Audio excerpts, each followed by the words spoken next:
Hey guys, Adam3K3 here, and in this video I'll be discussing and analyzing the upcoming Gears of War 4. Now, like many of you, I have played and enjoyed the previous Gears of War games and think really highly of the Gears of War saga itself. So it's only natural that I'll be interested in picking up the fourth upcoming one, especially that now the game's settings takes place in totally new era and totally new enemies, and perhaps gameplay will be introduced. Now, before that, let me just stress on one thing. Yes, I'll be picking the game on day one, and although I'm really excited, like I said before, Gears of War is one of my favorite games of all time, namely Gears of War 2, 3 and Judgment. Yes, I know many of you did not enjoy Judgment that much, but I really loved it, and I even loved the Ultimate Edition, although I must admit it fell short in many areas. That's not the point. The point is a new Gears of War is coming, and we just witnessed a trailer for the upcoming game. The trailer was really emotional, as of many Gears of War trailers. It set the theme for the future generations of Gears of War, namely the new hero, the son of Marcus Phoenix, JD Phoenix, although I think that's a very strange name to be honest. But anyway, let's talk about what was already established and what we already know. The new Gears of War 4 takes place 25 years after the events of Gears of War 3. Now, as the Locust, the Lambeth, and even Emotion are out of the picture after Adam Phoenix activated his magical machine, the tyrannic government was reformed and forced everybody, the remaining survivors, to live in walled cities with no way to go outside or come from the outside. Now, as you're the son of Marcus Phoenix, you run off to join the military, and that's about what we know. Now, the new enemies are called a Swarm. Little is known about them, although they're glowing. Based on the trailer, they're glowing things like Lambeth, but we're yet to establish what they are, so let's not jump to conclusions. Now, the beta will be available on April 18th to gold members who managed to play the game before April 18th, either on Xbox One or the PC, and being one of them, my name should be already reserved for the beta, but I'm hearing conflict reports that will be rolled out to selected gold members, followed by the rest, but we shall wait and see. Gears of War is a shooter with great mechanic and well-placed story. Now it's been confirmed that Gears of War 4 will run the main story 1080p with 30 frames per second, jumping to 60 frames per second in multiplayer, kind of like Gears of War Ultimate Edition. Now, it's not that bad considering, yes, 60 frames per second the main story would have been way better,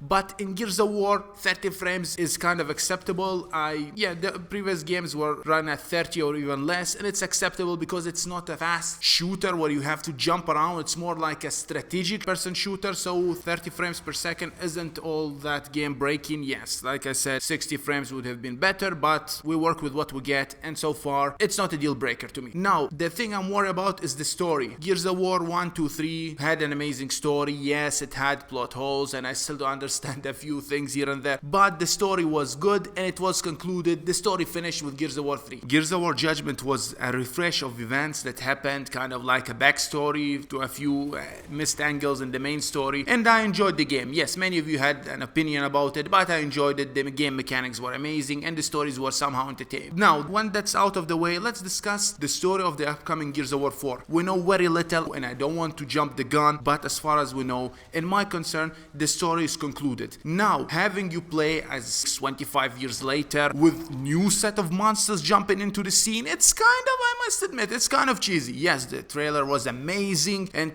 had like some emotion and feel to Gears of War, but come on guys, one set of monsters jumped into the scene, we killed them. Now 25 years later, another set of monsters jumps in. What is this, Monster Planet? Where were they all hiding? Yes, some of the add-ons to the new story, like the windstorms because of Adam Phoenix machine, that is kind of acceptable. Yes, I can swallow that, but new kind of monster jumping in 25 years later when humans finally found peace, and by peace I mean the return of tyrannical government and placing the humans into walled cities, kind of like prison with no way to wander out or in. Yes, that's human nature for you, but I'm really worried. First of all, what happens to Marcus Phoenix? He's an important character, and seeing him just go away or die really messed things up for me. Yeah, it's not game breaker or deal breaker, but come on, he's the hero of the story, and playing as someone else is acceptable as long as Marcus Phoenix is in the story and alive. Please don't give me that he dies or something like that bullshit. Marcus Phoenix is a very important character and should remain in Gears of War. I know that times move on and we should move on with the times, but we're talking about an amazing story, an amazing character in a video game. You don't just make amazing things go away in video game story. Yes, some companies do that and pay the price. Resident Evil 6, I'm looking at you, Capcom. But anyway, I do hope that he remains in the game, and at the same time I'm excited about playing as JD Phoenix. he's like a new kind of guy who joined the army, not having the experience of his father fighting monsters, but the thing should play out amazingly. Now it's noted that Microsoft are promising that this game will be a bit scary and dark, kind of like the first one, and I enjoyed the first one. Yes, I like this atmosphere, scary and dark, but I hope they will flash the story more now and it will be more open. You don't have to look on forums and Wikipedia pages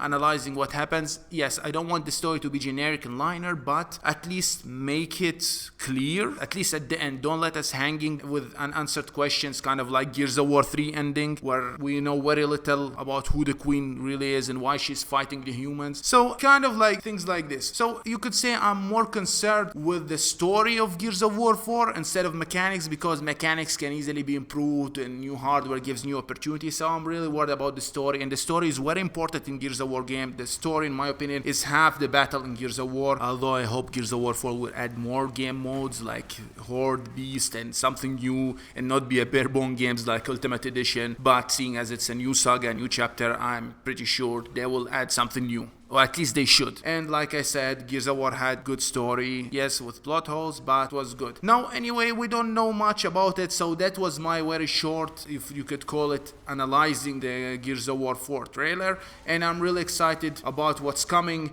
with more news, and I will be playing the beta and covering it on my channel. So anyway, let me know your thoughts in the comment section. What do you think about the new story and the new character? Like the video if you like it, share it, and subscribe for more upcoming content. I'll talk to you in my next video.